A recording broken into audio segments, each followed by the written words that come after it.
ಈ ಜೀವ ನಿನಗಾಗಿ ಮುಂದುವರೆದ ಭಾಗ 21.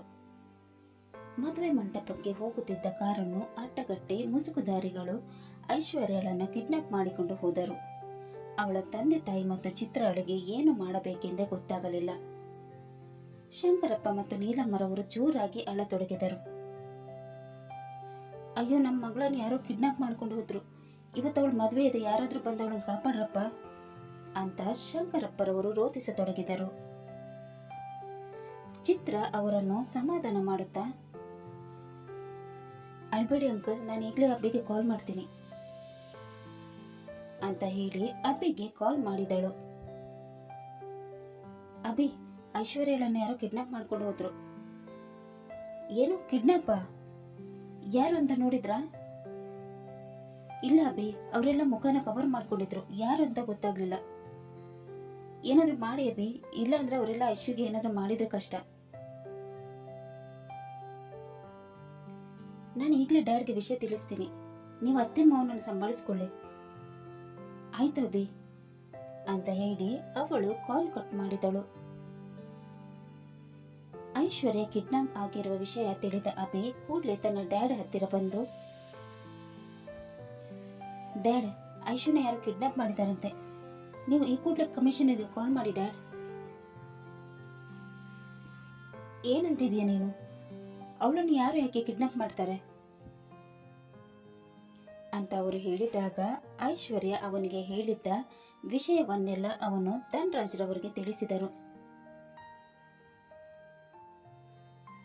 ಇದನ್ನು ಕೇಳಿದ ಅವರು, ಇದನ್ನು ನನಗೆ ಮೊದಲೇ ಯಾಕೆ ಹೇಳಿಲ್ಲ ನೀನು? ವಿಷಯ ಮೊದಲೇ ಗೊತ್ತಾಗಿದ್ರೆ ನಾವು ಜಾಗರೂಕರಾಗಿರ್ಬೋದಿತ್ತಲ್ವಾ?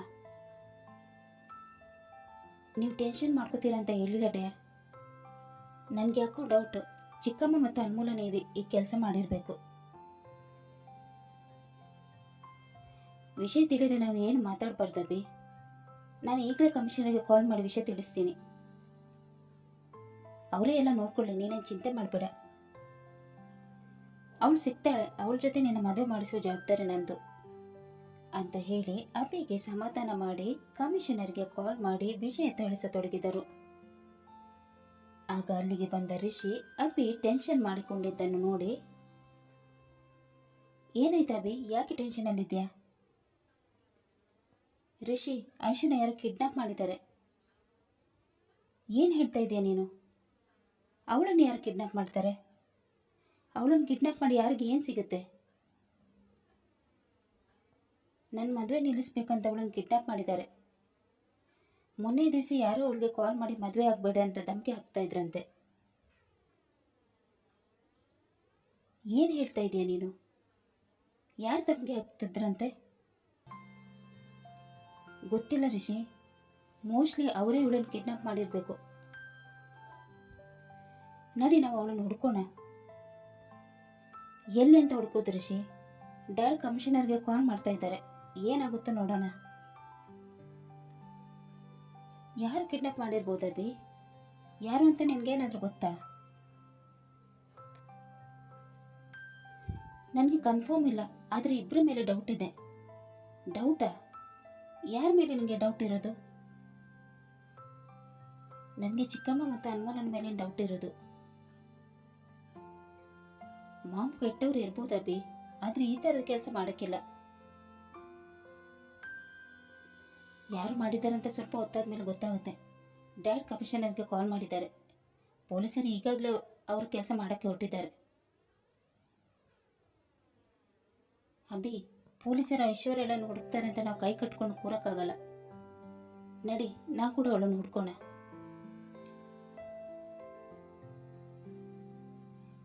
ಎಲ್ಲಿ ಅಂತ ಹುಡ್ಕೋದು ರಿಷಿ? ಅವಳನ್ನು ಯಾರು ಕಿಡ್ನಾಪ್ ಮಾಡಿದ್ದಾರೆ ಅಂತಾನು ಗೊತ್ತಿಲ್ಲ, ಅಂಥದ್ರಲ್ಲಿ ನಾವು ಎಲ್ಲಿ ಅಂತ ಹೋಗಿ ಹುಡ್ಕೋದು? ಎಲ್ಲಿಗಾದ್ರೂ ಹೋಗಿ ಹುಡ್ಕೋಣ. ಒಟ್ಟಿನಲ್ಲಿ ಮನೆಯಲ್ಲಿ ಕೈ ಕಟ್ಟಿಕೊಂಡು ಕೂರೋದು ಸರಿಯಲ್ಲ. ಅವಳು ಎಲ್ಲಿ ಕಿಡ್ನಾಪ್ ಆಗಿದ್ದಳು ಅಲ್ಲೇ ಹೋಗಿ ಹುಡ್ಕೋಣ. ಸರಿ, ನಡಿ ಹೋಗೋಣ ಅಂತ ಹೇಳಿ ಅಬ್ಬಿ ರಿಷಿಯ ಜೊತೆ ಐಶ್ವರ್ಯಳನ್ನು ಹುಡುಕಲು ಹೊರಟನು. ಕಮಿಷನರಿಗೆ ಕಾಲ್ ಮಾಡಿ ಆದ ಮೇಲೆ ಧನ್ರಾಜ್ರವರು ಲಾಯರ್ ಆಫೀಸಿಗೆ ಹೊರಟರು. ಕಾರಿನಲ್ಲಿ ಕುಳಿತ ಅವರಿಗೆ ಸ್ವಲ್ಪ ದಿನ ಹಿಂದೆ ನಡೆದಿದ್ದ ಘಟನೆಗಳೇ ನೆನಪಿಗೆ ಬರತೊಡಗಿತ್ತು. ನಾನು ಅವತ್ತು ನಡೆದ ವಿಷಯವನ್ನು ಸೀರಿಯಸ್ ಆಗಿ ತಗೋಬೇಕಿತ್ತು. ತುಂಬಾ ಲೈಟ್ ಆಗಿ ತಗೊಂಡಿದ್ದರಿಂದ ಇವತ್ತು ಈ ರೀತಿಯ ಪರಿಸ್ಥಿತಿ ಎದುರಾಯಿತು. ಚಂದ್ರಕಲಾ, ತಪ್ಪು ಮಾಡಿಬಿಟ್ಟೆ ಕಣೆ. ನೀನು ಮಾಡಿದ ಈ ತಪ್ಪಿಗೆ ದೊಡ್ಡ ಬೆಲೆ ಕಟ್ಟಬೇಕಾಗುತ್ತೆ. ನನ್ನ ಜೀವನದಲ್ಲಿ ಮಾಡಿರೋ ಮೊದಲ ತಪ್ಪು ಅಂದರೆ ಅದು ಚಂದ್ರಕಲಾ ನನ್ನ ಮದುವೆ ಆಗಿರೋದು. ಅವಳ ಮೊಸಳೆ ಕಣ್ಣೀರಿಗೆ ಕರೆಗೆ ಅವಳಿಗೆ ಬಾಳು ಕೊಟ್ಟು ದೊಡ್ಡ ತಪ್ಪು ಮಾಡಿದ್ದೆ. ಆ ತಪ್ಪಿನಿಂದ ಇವತ್ತು ನನ್ನ ಮಗ ನೋವು ಅನುಭವಿಸೋ ಹಾಗೆ ಆಯಿತು. ನನ್ನ ಮಗನಿಗೆ ತಾಯಿ ಪ್ರೀತಿ ಕೊಡ್ತಾಳಂತ ಮದುವೆ ಅದೇ, ಆದರೆ ಅವಳು ನಾನು ದುಡ್ಡು ಆಸ್ತಿ ನೋಡಿ ನನ್ನನ್ನು ಮದುವೆ ಆದ್ಲು. ಅವಳ ಮಕ್ಕಳು ಕೂಡ ಅವಳ ಥರನೇ ಅಂತ ಅಂದುಕೊಳ್ಳುತ್ತಾ ಆವತ್ತು ನಡೆದ ಘಟನೆಯನ್ನು ನೆನಪು ಮಾಡಿಕೊಳ್ಳತೊಡಗಿದರು. ಅಭಿಯ ಮದುವೆ ಫಿಕ್ಸ್ ಮಾಡಿ ಬಂದಾಗಿನಿಂದ ಧನರಾಜ್ರವರು ತುಂಬಾನೇ ಖುಷಿಯಾಗಿದ್ದರು. ಇದೇ ಖುಷಿಯಲ್ಲಿ ಇದ್ದವರು ಒಂದಿನ ಆಫೀಸಿಗೆ ಹೋಗಿದ್ದವರು ಬೇಗನೆ ಮನೆಗೆ ಬಂದಿದ್ದರು.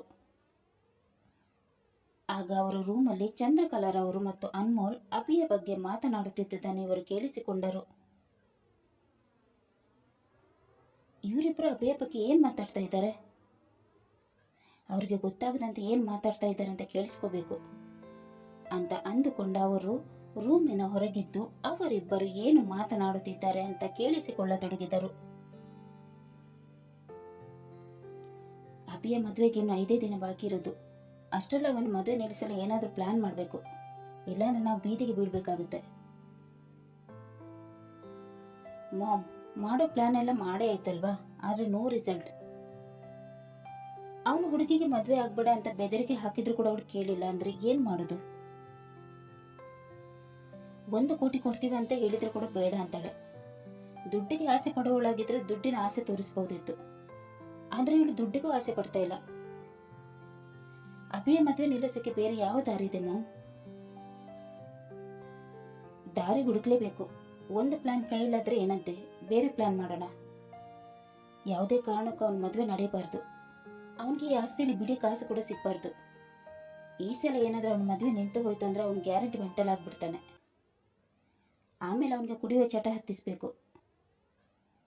ಒಂದ್ಸಲ ಕುಡಿಯೋದು ಕಲ್ತ್ಕೊಂಡ ಅಂದ್ರೆ ಅವನನ್ನು ಹೇಗೆ ಬರ್ಬಾದ್ ಮಾಡ್ಬೇಕಂತ ನನಗೆ ಚೆನ್ನಾಗೇ ಗೊತ್ತು. ಮಾಮ್, ಈ ಸಲ ಮದುವೆನ ಹೇಗೆ ನಿಲ್ಲಿಸೋದು? ಅವಳನ್ನು ಹೇಗಾದ್ರೂ ಮಾಡಿ ಈ ಮದುವೆ ಆಗದಿಂದ ತಡಿಬೇಕು.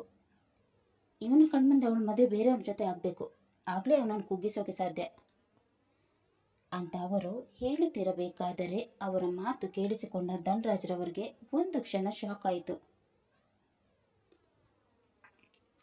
ಇವಳು ಒಳ್ಳೆಯ ಮನಸ್ಸಿನವಳು ಅಲ್ಲ ಅಂತ ನನಗೆ ಗೊತ್ತಿತ್ತು, ಆದರೆ ಇವಳು ಇಷ್ಟೊಂದು ಕೆಟ್ಟವಳು ಅಂತ ನಾನು ಅಂದ್ಕೊಂಡಿರಲಿಲ್ಲ. ನನ್ನ ಮಗನ ಮದುವೆ ನಿಲ್ಲಿಸಕ್ಕೆ ಹೊರಟಿದ್ದಾಳೆ. ಈ ಸಲ ನಿನ್ನ ಪ್ಲಾನ್ ವರ್ಕ್ ಆಗದಂತ ನಾನು ನೋಡ್ಕೊಳ್ತೀನಿ. ನನ್ನ ಸೊಸೆಯಾಗಳು ನಿಂತರ ದುಡ್ಡಿಗೆ ಆಸೆ ಪಡುವವಳಲ್ಲ. ಅವಳು ನನ್ನ ಮಗನನ್ನು ಮನಸಾರಿ ಪ್ರೀತಿಸ್ತಾ ಇದ್ದಾಳೆ. ಎಲ್ಲಿ ತನಕ ಅವಳು ನನ್ನ ಮಗನ ಜೊತೆಗಿರ್ತಾಳೋ ಅಲ್ಲಿ ತನಕ ನೀವು ಏನು ಕಿತ್ಕೊಳಕ್ಕಾಗಲ್ಲ. ಆಸ್ತಿ ಮೇಲೆ ಅಷ್ಟೊಂದು ಆಸೆ ಅಲ್ವಾ, ಈ ಆಸ್ತಿ ನಿಮ್ಮ ಯಾರ ಕೈಗೆ ಸಿಗದಂತೆ ಮಾಡ್ತೀನಿ ಅಂತ ಮನಸ್ಸಿನಲ್ಲಿ ಅಂದುಕೊಂಡವರು ಮತ್ತಷ್ಟು ವಿಷಯ ತಿಳಿದುಕೊಳ್ಳಲು ಮುಂದಾದರು. ಆಗ ಅವರಿಗೆ ರೂಮ್ ಒಳಗೆ 3 ಜನ ಇರೋ ಅನುಭವವಾಯಿತು.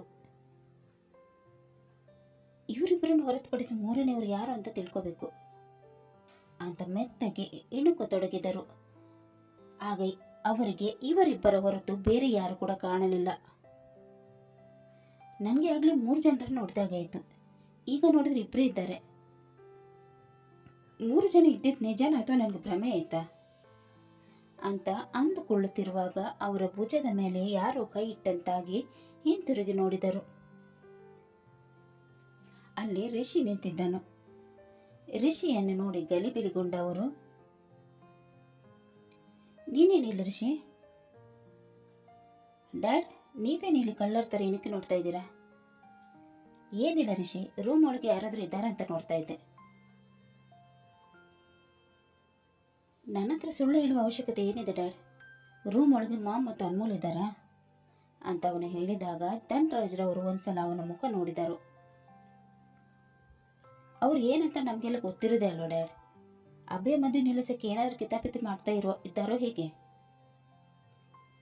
ನಿನ್ಗೆ ಹೇಗೆ ಗೊತ್ತಾಯ್ತು ಅವರು ಅಭಯ ಮದುವೆ ನಿಲ್ಲಿಸಕ್ಕೆ ಕಿತಾಪತಿ ಮಾಡ್ತಾ ಇದ್ದಾರೆ ಅಂತ? ಗೊತ್ತಿರೋ ವಿಷಯನೇ ಅಲ್ವ ಡ್ಯಾಡ್.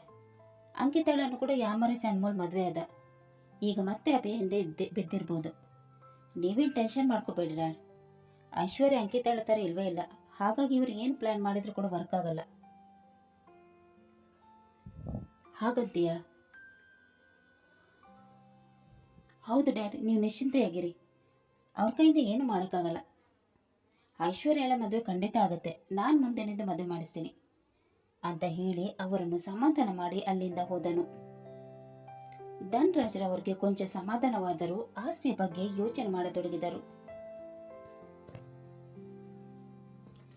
ಈ ಆಸ್ತಿ ನನ್ನ ಹೆಸರಲ್ಲಿ ಇದ್ರೆ ಅಲ್ವಾ ಇವರೆಲ್ಲ ಅಭಿಗೆ ಹಿಂಸೆ ಕೊಡೋದು. ನನ್ನ ಹೆಸರಲ್ಲಿರೋ ಆಸ್ತಿನೆಲ್ಲ ಯಾರ ಹೆಸರಿಗೆ ಬರೀಬೇಕಂತ ನನಗೆ ಚೆನ್ನಾಗೇ ಗೊತ್ತು ಅಂತ ಅಂದುಕೊಂಡ ಅವರು ಆಸ್ತಿಯನ್ನು ಇಬ್ಬರ ಹೆಸರಿಗೆ ಬರೆಯಲು ನಿರ್ಧರಿಸಿ ಲಾಯರ್ಗೆ ಕಾಲ್ ಮಾಡಿ ವಿಷಯ ತಿಳಿಸಿದರು. ಯೋಚನಾ ಲಹರಿಯಿಂದ ಹೊರಬಂದ ಅವರು ಕೂಡಲೇ ಲಾಯರ್ ಆಫೀಸಿಗೆ ಹೋದರು. ಅವರನ್ನು ನೋಡಿದ ಲಾಯರ್ ನೀಲೇಶ್, ಸರ್ ಬರ ಹೇಳಿದ್ರೆ ನಾನೇ ಬರ್ತಾ ಇದ್ದೆ ಅಲ್ವಾ. ಇವತ್ತು ನಿಮ್ಮ ಮಗನ ಮದುವೆ ಇಟ್ಕೊಂಡು ನೀವು ಯಾಕೆ ಬಂದ್ರಿ? ಮದುವೆ ಹೆಣ್ಣೆ ಇಲ್ಲ ಅಂದ್ರೆ ಮದುವೆ ಎಲ್ಲಿಂದ ಆಗುತ್ತೆ ನೀಲೇಶ್? ಏನ್ ಹೇಳ್ತಾ ಇದ್ದೀರಾ ಸರ್? ಏನಾಯ್ತು ಮದುವೆ ಹೆಣ್ಣಿಗೆ? ಅವಳು ನಮ್ಮವರೇ ಕಿಡ್ನಾಪ್ ಮಾಡ್ಕೊಂಡು ಹೋಗಿದ್ದಾರೆ. ನನ್ನ ಮಗನ ಮದುವೆ ಆಗ್ಬಾರ್ದಂತ ಪ್ಲಾನ್ ಮಾಡಿ ಕಿಡ್ನಾಪ್ ಮಾಡಿದ್ದಾರೆ ಸರ್. ಪೊಲೀಸ್ ಕಂಪ್ಲೇಂಟ್ ಕೊಡೋದಲ್ವಾ? ಕೊಟ್ಟಾಯ್ತು ನೀಲೇಶ್. ಅದಕ್ಕಿಂತ ಮೊದಲು ಒಂದು ಕೆಲಸನ ಪೂರ್ತಿ ಮಾಡೋಣ ಅಂತ ಬಂದೆ ಸರ್. 2 ಡಾಕ್ಯುಮೆಂಟ್ ರೆಡಿ ಆಗಿದೆ ಅಲ್ವಾ? ಸೈನ್ ಕೂಡ ಮಾಡಿದ್ದೀರಾ. ಮುಂದಕ್ಕೆ ಪ್ರೋಸೆಸ್ ಮಾಡೋದೊಂದೇ ಬಾಕಿ ಇದೆ. 2 ಕ್ಯಾನ್ಸಲ್ ಮಾಡು. ಪ್ರಾಪರ್ಟಿ ಪೇಪರ್ ಹೊಸದಾಗಿ ರೆಡಿ ಮಾಡು. ಪ್ರಾಪರ್ಟಿ ಯಾರ ಹೆಸರಿಗೆ ಮಾಡಬೇಕಂತ ಇನ್ನು ಸ್ವಲ್ಪ ಹೊತ್ತಲ್ಲಿ ನಾನು ನಿಮಗೆ ಕಾಲ್ ಮಾಡಿ ಹೇಳ್ತೀನಿ. ಒಂದು ವೇಳೆ ನನಗೆ ಏನಾದರೂ ಆದರೆ ನೀನೇ ಎಲ್ಲ ಸಂಭಾಳಿಸ್ಬೇಕು. ಯಾಕೆ ಸರ್ ಈ ರೀತಿ ಮಾತಾಡ್ತೀರಾ? ನಿಮ್ಗೆ ಏನಾಗುತ್ತೆ? ಹೇಳಕ್ಕಾಗಲ್ಲ ನೀಲೇಶ್. ನನ್ನ ಮನೆಯಲ್ಲಿ ಎಲ್ಲರೂ ನನ್ನ ಮಗನ ವಿರುದ್ಧ ಷಡ್ಯಂತ್ರ ಮಾಡ್ತಾ ಇದ್ದಾರೆ. ಅದಕ್ಕೋಸ್ಕರ ಈ ಡಿಸಿಷನ್ ತಗೊಂಡಿರೋದು. ಹೊಸದಾಗಿ ಪೇಪರ್ ರೆಡಿ ಮಾಡಿಕೊಡು, ನಾನು ಸೈನ್ ಮಾಡ್ತೀನಿ. ಯಾರ ಹೆಸರಿಗೆ ಮಾಡಬೇಕು ಅದನ್ನು ಕಾಲು ಬಿಟ್ಟು ಮಿಕ್ಕಿದ್ದು ರೆಡಿ ಮಾಡು. ಓಕೆ ಸರ್ ಅಂತ ಹೇಳಿ ನೀಲೇಶ್ರವರು ಪ್ರಾಪರ್ಟಿ ಪೇಪರ್ ರೆಡಿ ಮಾಡಿ ನಂತರ ಅದಕ್ಕೆ ಸೈನ್ ಮಾಡಲು ಧನ್ರಾಜ್ರವರಿಗೆ ನೀಡಿದರು. ಪ್ರಾಪರ್ಟಿ ಪೇಪರ್ಗೆ ಸೈನ್ ಮಾಡಿದ ಅವರು, ಯಾವ ಟೈಮಲ್ಲಿ ನಾನು ನಿನಗೆ ಕಾಲ್ ಮಾಡ್ತೀನಿ ಅಂತ ಹೇಳೋಕ್ಕಾಗಲ್ಲ. ಕೂಡಲೇ ಕಾಲ್ ರಿಸೀವ್ ಮಾಡಿ ನಾನು ಹೇಳಿದಾಗೆ ಮಾಡು. ಓಕೆ ಸರ್, ನೀವೇನು ಚಿಂತೆ ಮಾಡಬೇಡಿ. ನಾನು ಈ ಮಟ್ಟಕ್ಕೆ ಬರೋಕ್ಕೇನೆ ನೀವೇ ಕಾರಣ.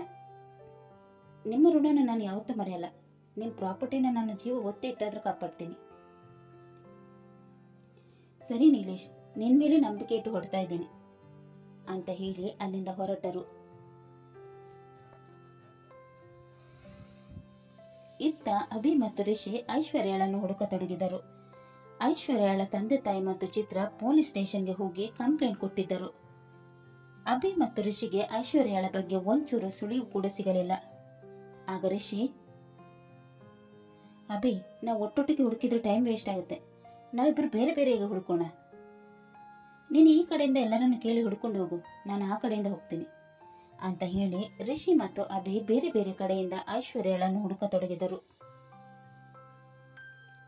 ಇತ್ತ ಧನ್ರಾಜ್ರವರು ಲಾಯರ್ ಆಫೀಸಿನಿಂದ ಬರುತ್ತಿದ್ದಾಗ ಅವರಿಗೆ ಪರಿಚಯ ಇರೋ ವ್ಯಕ್ತಿ ಕಾಣಿಸಿದರು. ಆ ವ್ಯಕ್ತಿನ ನೋಡಿದ ಅವರು ವ್ಯಕ್ತಿಯನ್ನೇ ಹಿಂಬಾಲಿಸತೊಡಗಿದರು. ಇತ್ತ ಐಶ್ವರ್ಯಳನ್ನು ಕಿಡ್ನಾಪ್ ಮಾಡಿ ಒಂದು ಕಡೆ ಕೂಡಿ ಹಾಕಲಾಯಿತು. ಅವಳು ತನ್ನನ್ನು ಬಿಡುವಂತೆ ಅಂಗಲಾಚತೊಡಗಿದಳು. ಬಿಟ್ರು ನನ್ನನ್ನು? ಯಾರು ನೀವೆಲ್ಲ? ನನ್ನ ಮದುವೆ ಇದೆ, ನಾನು ಹೋಗ್ಬೇಕು, ಪ್ಲೀಸ್ ಬಿಟ್ಬಿಡಿ ನನ್ನನ್ನು. ಲೋ ಜಗ್ಗ, ಅವಳ ಬಾಗಿ ಪ್ಲಾಸ್ಟರ್ ಹಾಕ್ಬಿಡು. ಅವಾಗಿಂದ ವಟ ವಟ ಅಂತ ಮಾತಾಡ್ತಾನೆ ಇದ್ದಾಳೆ. ಕೇಳಿ ಕೇಳಿ ನನ್ನ ಕಿವಿ ಕಿವಿಡಾಗ್ತಾ ಇದೆ. ಮತ್ತೆ ಸಿಟ್ಟಲ್ಲಿ ನಾನೇನಾದರೂ ಮಾಡಿಬಿಟ್ರೆ ಕಷ್ಟ. ಮೊದಲೇ ಹೋಗಿ ಅವಳ ಬಾಗಿ ಪ್ಲಾಸ್ಟರ್ ಹಾಕು ಅಂತ ರೌಡಿ ಒಬ್ಬ ಹೇಳಿದಾಗ ಜಗ್ಗ ಅನ್ನೋ ರೌಡಿ ಅವಳ ಬಾಯಿಗೆ ಪ್ಲಾಸ್ಟರ್ ಹಾಕಲು ಅವಳ ಹತ್ತಿರ ಬರತೊಡಗಿದನು. ಅವಳು ಅಳುತ್ತಾ ಅವಳನ್ನು ಬಿಡಲು ಅಂಗಲಾಚತೊಡಗಿದಳು. ಆ ರೌಡಿ ಅವಳ ಹತ್ತಿರ ಬಂದು ಇನ್ನೇನು ಅವಳಿಗೆ ಪ್ಲಾಸ್ಟರ್ ಹಾಕಬೇಕು. ಅಷ್ಟರಲ್ಲಿ ಅಲ್ಲಿಗೆ ಬಂದ ವ್ಯಕ್ತಿ ಜೋರಾಗಿ ಕಿರುಚುತ್ತಾ, ಬಿಡ್ರು ಅವಳನ್ನ ಅಂತ ಹೇಳಿದಾಗ ಐಶ್ವರ್ಯ ಆ ವ್ಯಕ್ತಿ ಕಡೆ ನೋಡಿದಳು. ಆ ವ್ಯಕ್ತಿಯನ್ನು ನೋಡಿದ ಐಶ್ವರ್ಯಳಿಗೆ ಖುಷಿಯನ್ನು ತಡೆದುಕೊಳ್ಳಲಾಗಲಿಲ್ಲ. ಕತೆ ಮುಂದುವರಿಯಿತು. ಧನರಾಜ್ರವರು ನೋಡಿದ ಆ ವ್ಯಕ್ತಿಯಾದರೂ ಯಾರು ಹಾಗೂ ಐಶ್ವರ್ಯ ಇದ್ದಲ್ಲಿ ಬಂದ ಆ ವ್ಯಕ್ತಿ ಯಾರು ಅನ್ನೋದನ್ನು ತಿಳಿಯಲು ಮುಂದಿನ ಸಂಚಿಕೆಯಾಗಿ ಕಾಯೋಣ. ಅಲ್ಲಿ ತನಕ ಈ ಕತೆ ನಿಮಗೆ ಇಷ್ಟವಾದಲ್ಲಿ ಲೈಕ್ ಮಾಡಿ, ಶೇರ್ ಮಾಡಿ ಮತ್ತು ಸಬ್ಸ್ಕ್ರೈಬ್ ಮಾಡೋದನ್ನು ಮಾತ್ರ ಮರೆಯಬೇಡಿ. ಹಾಗೆ ಕತೆ ಹೇಗಿದೆ ಅಂತ ಕಮೆಂಟ್ ಬಾಕ್ಸಲ್ಲಿ ತಿಳಿಸಿ. ಧನ್ಯವಾದಗಳು.